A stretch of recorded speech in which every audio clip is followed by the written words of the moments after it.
Viewers আসসালামু আলাইকুম। আমরা এখন এই বাংলা বাক্যটাকে বুঝে বুঝে বাংলা থেকে ইংরেজিতে করব। তুমি আমার জন্য কি এনেছিলে? বাক্যটা পড়লে আমরা বুঝতে পারি এটা পাস্ট টেন্সে রয়েছে।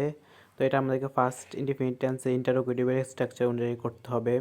তো এই ধরনের বাক্যগুলোকে প্রথমে আমাদেরকে যেহেতু এখানে কি রয়েছে বাক্যে, সেজন্য WH ওয়ার্ডটা লিখে নিতে হবে। কির ইংরেজি হচ্ছে গিয়ে হোয়াট।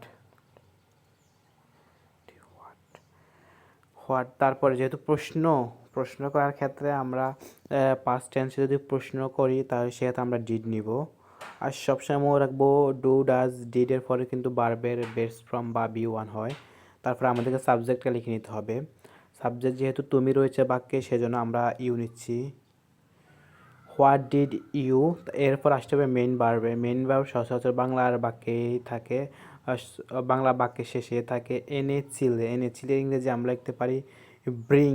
তো ব্রিংয়ের তিনটা ফর্ম রয়েছে, তিনটা ফর্ম আমি লিখতেছি BRING ব্রিং। তারপর হচ্ছে সেকেন্ড ফর্ম হচ্ছে ব্রট। থার্ড ফর্ম হচ্ছে ব্রট। ব্রট। তো এখন আমাদেরকে এই ব্রিংটাই নিতে হবে। Bring, what did you bring. তারপর আমাদেরকে বাকি অংশটা লিখে নিতে হবে আমার জন্য।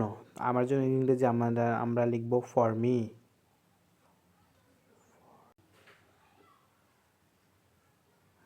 What did you bring for me. First tense মানে হচ্ছে গিয়ে ভার্বের বি2 অর্থাৎ ফার্স্ট ফর্ম। তো এখানে কেন আমরা ব্রিং নিয়েছি, এখানে আমি আগে বলেছি ডু ডাজ ডিডের পরে কিন্তু ভার্বের বেস ফর্মই হয়। তো আপনার সেজন্য আমরা বেস ফর্ম নিয়েছি। What did you bring for me, তুমি আমার জন্য কি এনেছিলে। ধন্যবাদ। আসসালামু আলাইকুম। ভিডিওটা কেমন হয়েছে কমেন্ট করে জানাবেন। আর যদি কোথাও না বুঝে থাকেন তাও কমেন্ট করে জানাবেন।